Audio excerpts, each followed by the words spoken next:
There is a percentage of vanhu vanoti mupana wachivhayo ari fani. Kudanana nemunhu asingakude kwangofanana nekuseva sadza nemumvuri wehuku. Whilst there is also a percentage of vanhu vanoti mupana wachivhayo zvaanotaura zvisedza. Aiwa regai vane machikenini vahure. Kutambira $100 inokwana chi? He's 24 years old, unapologetically sarcastic, living life in the fast lane. Meet TikTok's viral icon, Fake Chivayo, and as hosted the professional YouTuber. In today's video, tichadawo noti mupana wachivayo anotaura zvinhu zvechokwadi here ende atombori fani here kana kuti ndewe kushaya. Let's find out.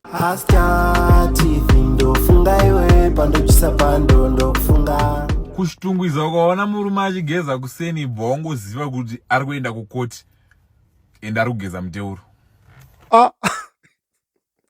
Guys, hangu handipo vane kuchitungwiza kana mafunga utsamwa tsamwire henyu fegi inini ndingoriwo munhu ndiri messenger ndangotumwa ndidelive mavideo ana saka musazonditsamwire because huge statement. Kushitungwiza ukaona murume achigeza kuseni bhongo ziva kuti anenge achienda kukoti achigeza muteuro. Ina hangu alright, mozofunga kuti ndoda kudhipisira fegi. Video nona ndina kugadzira kuti muvenge fegi kana kuti mumufarire. Ndoda ngoti muone zvinhu zviri paground. Ndo zvinhu zvatiri kuita panapa. Saka maybe Fake Chivayo is being sarcastic and while he's addressing the issues that are facing the people of Chitungwiza, there's shortage of water, panechi ndofunga ndo zvaenderana kudai joke. Ngatimbotora sejoke, maybe Fake Chivayo tikumudhipisira hadhisi vanhu. Ngatimbona next statement kuti kudhisi here kana kuti akuadresse nyaya dzechokwadi. Slender rinodawo riri yellow bone rikazongosviba chete ratozongororoka ira richaita kai. Ina hangu handisi kuda usika. Uyu apupuriki uyu anonzi Fake Chivayo. Fake Chivayo is official, not everyone's friend. Fake Chivayo atarana muganho nevanhu. Ona akudhisa vanhu. Kune munhu akaroora muslender mutema. Sakuroti munhu akaroora zongororo. Ina hangu handisi rindadaro. Alright. Zvinhu izvi chimbondudza guys, ndoda kutoona makomenzi ndikupindura makomenzi ese. Chimbondudza zviri fani here, majokes here kana. Ko munhu anombozifunga sei izvi? Aiwa handepa next. Avhidho rinoona. Aiwa handepa next. Yeah, but women are brave. Untomunzwa achiti my boyfriend kana kuti my husband kuchirehwa yellow bone zvako. Apa, let me keep my composure. Because akutonga akubatanidzira nevanhu vakawanda. Kana kutaura zvavanhu vatsvuku, akubatanidzira. Aiwa ngati. Kudanana nemunhu asingakude kwangofanana nekuseva sadza nemumvuri wehuku.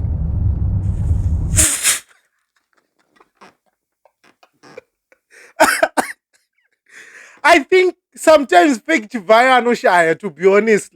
But at the same time, achishaya udaro, this is actually funny. Like, alokombea kuti kudanana nemunhu usingadi zvakafanana nekusiya mumvuri wehuku. Bro, Fake Chivayo, this is not how comparison works. Asiri izvo zvinoita kuti vanhu vakombee. Nemunhu asingakude kwangofanana nekuseva sadza nemumvuri wehuku. Aiwa, video remahwani. Iri video rinono wakangoskipa chete any part ukuruzirira because munomu tikunyatsokunza zvinhu zvese zvinhu zvakapenga. Ende usakanga nosubscribe pana paHaster TV munhu ese ari kuona. Ene macomments ndati ndichapindura ese. Ngatimboona futi next statement, but tingati anoshaya here kana kuti ari fani.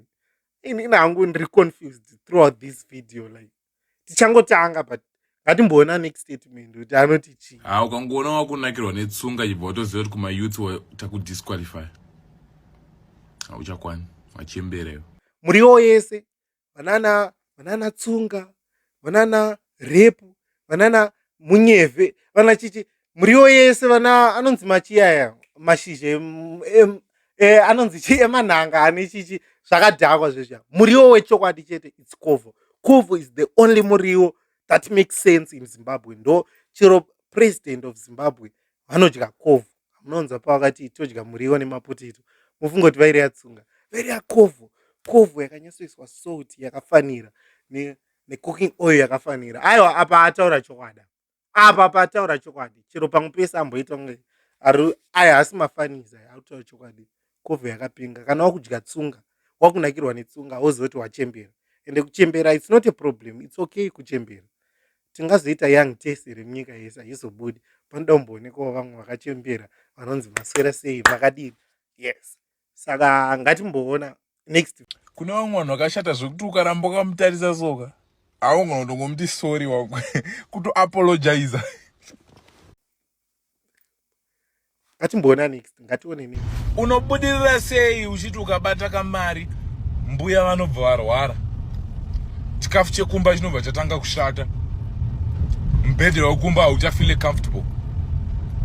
Pataurwa chokwadi, pataurwa aiwa apa ataurawo chokwadi tinobudirira sei kuti ndiwo hako kuteta. Pane inonzi black tax kaiyo yekuti vanhu vese vanenge vachitarisira mari pamari yako vakawanda wanda, dzimwe hama dzikutoda kushiya yadzo pamari yako yakushanda chichi, saka unogona kusabudirira mulife because unenge uchiita take care of people. It's good also to take care of people futi vaunoona kuti hama dzako dzikutambura nechichi, but at the same time unofanira kulivewo room for growth kuti usazonyanya kubrokesa business uchiti hama dzese ndikudzipa chingwa nekuti ndavhura tuckshop. Saka apa ataura chokwadi, ngatimboona next. Uchangoramba uri single for as long as uchiti ukaona vanhu vanodanana, vanoitirana, vanowirirana woti zvondi haakadyiswa. Kondidyise zvangu ka handirudo here, kondinofa here, handife ndidyise zvipere kana uchiona kuti ndiri kuita problem. Mupfuwira rudo. Saka ukaona vanhu vakudanana, don't be quick to say akadyiswa. Vari kudanana, ari kuziva kuti no, murume wangu, mukadzi wangu ndikamudai so anomanipulate zvakanaka. Hapana munhu anomboperera pamukadzi asingageze, hapana munhu anomboperera pamurume anouya kumba achirutsa akadhakwa every day. Ukangoona kuti murume wangu anoda kuchena, geza chena, unyatsova attractive kumurume wako, unyatsova attractive kumukadzi wako. Kwete kuti ukangoona achida munhu wangu ndakaperera, kana wafunga ndakaperera Haiwa ina handipinduri nyaya idzi, nyaya dzerudo chichi dzemupfuwira nechi handizi mupfuwira, ndisati ndambonyatsomuona, hauna scientific explanation mupfuwira kuti iwe ukapiwa chikafu unotanga kuzoda munhu. Hati inoconvincika kuti woda munhu sei, handinyasopanzisa. Plus at the same time inonetsa subject izvo auya towards vhale mangwana. Inini I don't believe in vhale. I'll tell you the reason in the next videos. Believe muzvinhu zvevhale zvechichi. Saka apa takumboita next, ngatimboona next kuti aiwa regai vane machikenini vahure kutambira $100 inokwana chii. Aiwa guys hatifani kuseka izvo hazvisekesi. Kuseka salary yemunhu hakutenderwi, mangwana ndewewo unowana iyoyo. But guys, honei vanhu vekuchikenini, what have they done to deserve this kind of jokes? Makutreata vanhu vekuchikenini nekuchicken slice sema sacrificial lamb for your TikTok jokes. Guys, this is bad. Kuti woseka vanhu vekuchikenini chichi, but kana vanogona kubika. Guys, wakambonyatsodya chikenini zvakanaka, unyatsodya mukati pamwe pacho pekuti wanyatsoiona yakaibva, pane pamwe panodai handichatauri zvimwe zvinhu kuzonzi ndikudhisa makambani evanhu. Alright, pane pamwe pekuti unonyatsoona kuti haiwa chikenini yanyatsobika. Saka guys, these girls of chicken they don't deserve kutukirwa for one laughs. Hatifani kuseka masalary evanhu, mangwana ndiwewo. Saka ngatiskipe to next. Hatisi kuitora sejoke. This is a serious matter, but kana iri chokwadi $100 amana. Zvinotongooneka with the way you treat ladies kuti uyu munhu ana kuitirwa baby shower angozvarwa mbanzi muincubator kanitozozviona. Haini zvemababy shower handizivi, saka hanadhiri nazvo, handitombozivi ndakaitirwa. Izvo hazvina basa izvo. This is not a inogona itori joke kune vamwe vanhu vechirungu. Handisi wechirungu, handinyatsonzisa zvemababy shower. Saka ngatimboenda panext. Ungaite single sei pane macouples asina kufitana? Bvanganyura utsvage pako. Iwe don't ever follow this advice. This advice inokupinzai muna taisireva. Ndakamboona vanhu paFacebook vakanamirana, vanhu vane makapu avo, rudo rwevanhu tu sauye uchipwanya. Uyu anonzi fake chibvaya kunyengerai, hamene kana achiziva kuti anogona kupwanya because ane mari kuti punda mufana. But haiwa izvo musateerere zvekupwanya makapu uchiti kwanzi bvanganyura utsvage wako. Haiwa ndakaona vanhu vakanamirana. Kubva ipapo mukadzi wemunhu musikana wemunhu anogona hake kubata, but mukadzi wemunhu usabate. Ndakaona vanhu vakanamirana. Guys, madza echimbadzo vandirambisa nemukadzi wangu. Vandisendera message yekuti nhasi pandiri kuuya ndiri kuida yese. Izvo zvimadhama vachanzwisa kuti yese iyi yakudiwa nemukadzi uyu. Ameno pamwe niniwo ndakatongozvarwawo kudhipisa because ndeichitongodhipisa zvinhu zvisingade kudhipiswa, but nini ndo zvandodhipisa.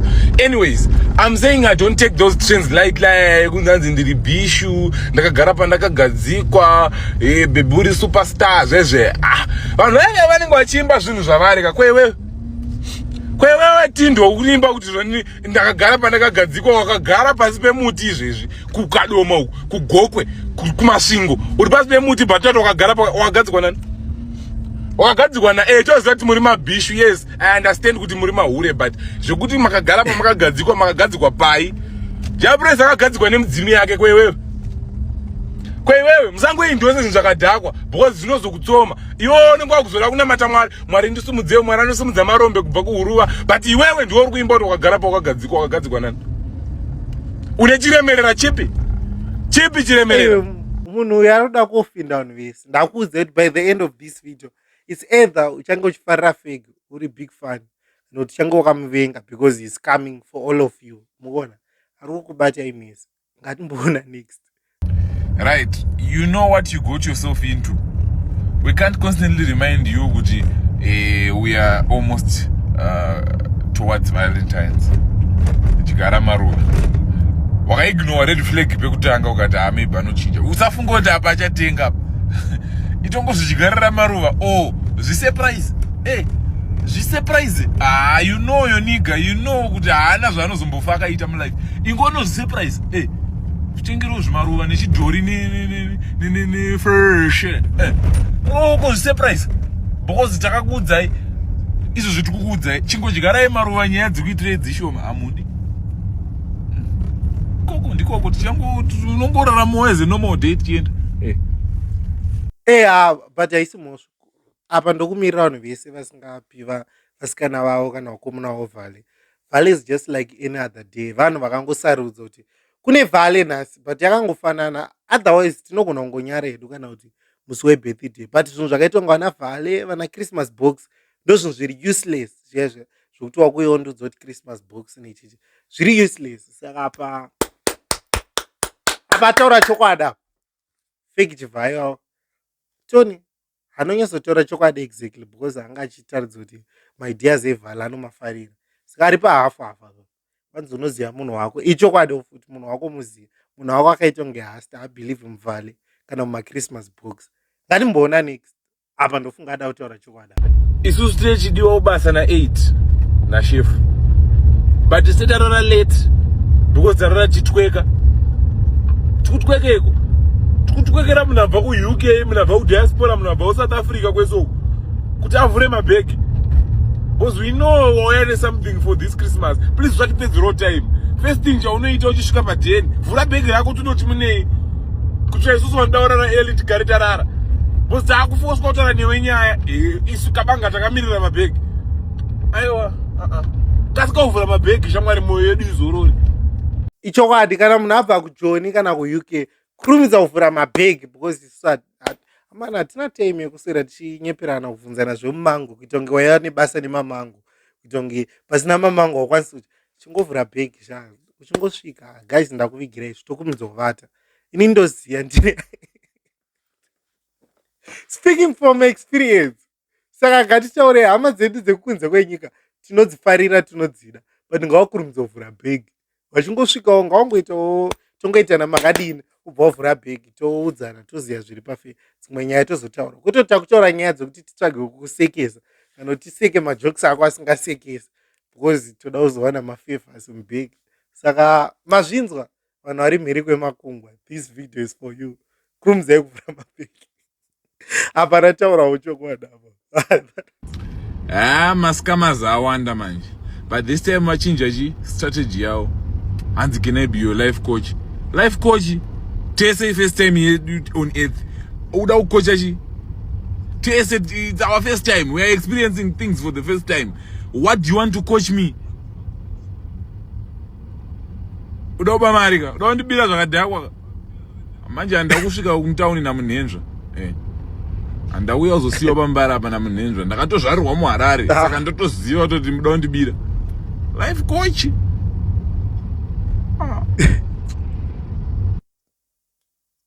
Ukakanzwa kachinyebera kurira nendimi kabate mukarove zvekuti.